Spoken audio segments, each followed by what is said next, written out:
Hi guys, Milog Tarot here. Welcome back po for your kapalaran sa pag-ibig. Para po ito sa mga air signs, Gemini, Libra, and Aquarius. Maglalagay na lang po ako ng timestamp sa may description box para po mapuntahan ninyo ang inyong zodiac signs. Pero syempre, this is a general reading, kaya hindi po lahat ay makaka-relate. Okay, so we will start po with Gemini. Ano kaya yung posibleng pagdaraanan ng mga Gemini sa mga susunod na mga araw?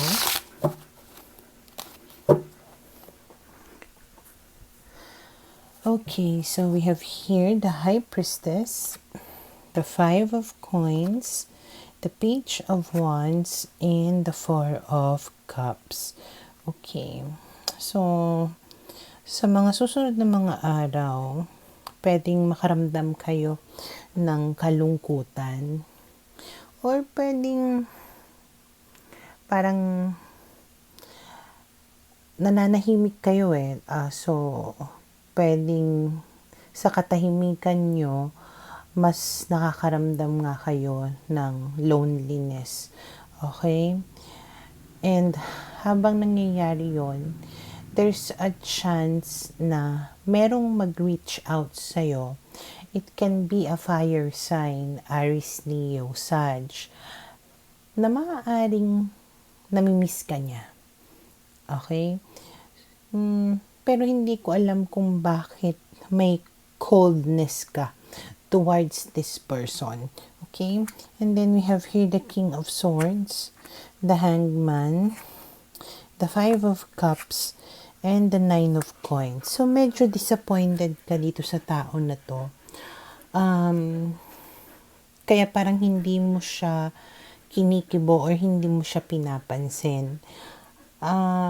Pwedeng magsabi sa'yo to ng katotohanan or meron siyang i-admit sa'yo. But then again, you think na it's better na wag mo na lang siyang pansinin. Okay? So, pwedeng lumipas, kumbaga yung tao na to or yung opportunity na to. So, hindi mo siya, kumbaga, papatulan. Okay? Or hindi mo siya babalikan kung halimbawa na nakikipagbalikan siya sa'yo. Okay? And then we have here the Ten of Cups, the Four of Swords, and the Six of Swords.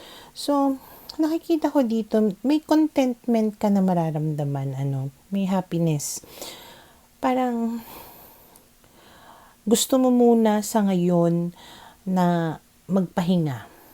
Be with yourself siguro muna, or with your family. Ayaw mo muna ng distraction.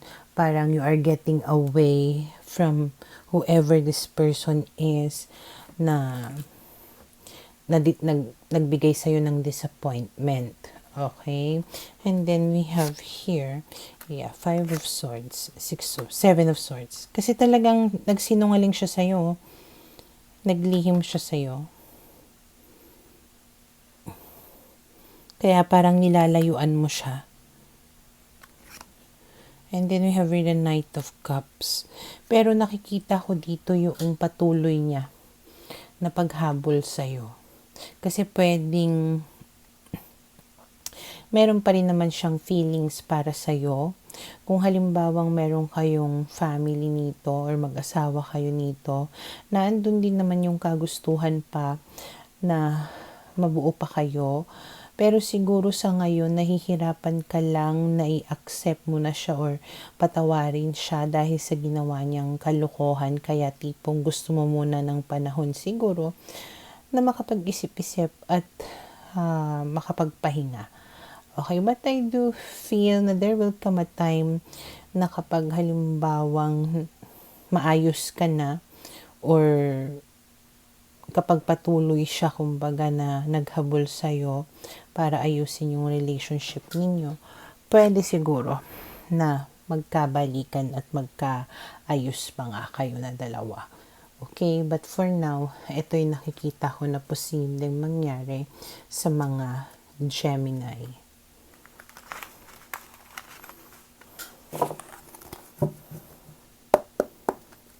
para sa mga Libra. Okay, let's see. Ano kaya yung posibleng pagdaraanan ng mga Libra sa mga susunod na mga araw? We have here the Ace of Cups, the World card, the Ten of Coins, and the Eight of Coins. Okay. So, sa nakikita ko dito, there's going to be a new beginning sa buhay mo or sa love life mo.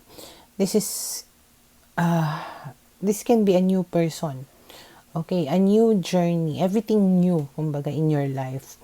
Na kung saan, pwedeng hinanap mo to, inantay mo to, may nilayuan ka para ma-meet mo to, para makamtan mo to, ganyan. Okay, so, dahil sa paghanap mo, kumbaga dito sa bagong yugto na to ng buhay mo, pwedeng makamtan mo yung pagiging secured. Okay? Yung happy ka in all aspects of your life. Okay? And then you have the Hierophant. So this can potentially lead into a committed relationship or a marriage. Okay? And then we have the Knight of Cups. So mahal na mahal ka at attached na attached, sobrang attracted sa'yo itong tao na ito. At talagang pag-e-effortan ka niya para lang magkatuluyan kayong dalawa. Okay? And then we have the Six of Cups, the Chariot, and the Four of Coins. This can be somebody na connected na sa'yo. Okay? Pwede nakilala mo na siya in the past, nakahalubilo mo na siya, pero siguro hindi pa right time for the both of you before na magkaroon ng relationship or ng connection. Pero I think somewhere in your past, nagkakilala na kayo or at least nagkita kayo. Parang ganyan. Okay? So, this time kapag bumalik na siya sa buhay mo, nagparamdam na siya, talagang magiging mabilis yung progreso nito and parang hindi mo na ito papakawalan or hindi ka na niya papakawalan pa. Okay? And then we have the Five of Wands and the Tower. So ngayon nakikita ko lang kasi na parang may mga bagay siguro na kailangan pa na maisaayos. Parang may gulo na kailangan mo nang mawala. Hindi ko alam kung sa side mo ba or sa side niya. Pero I feel na once na nasettle down itong kaguluhan na ito, saka mangyayari yung bagong yugto ng buhay ninyong dalawa. Okay? And yeah, the Lover. So, that's the time na magiging lover kayo. Okay? So, for now, ito'y nakikita ko na posibleng mangyari sa mga Libra.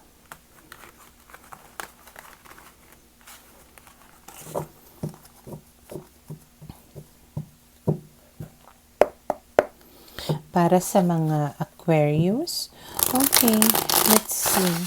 Ano kaya yung posibleng pagdaraanan ng mga Aquarius sa mga susunod na mga araw?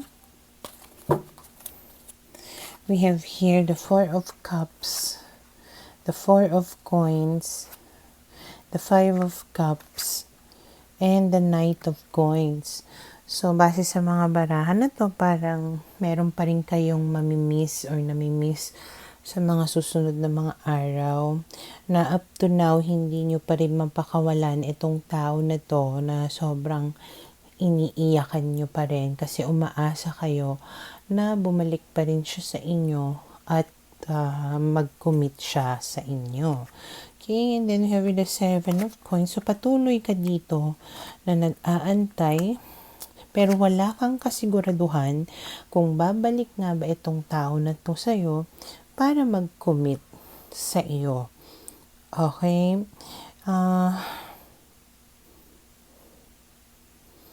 Yeah, ito yung pag-aantay mo .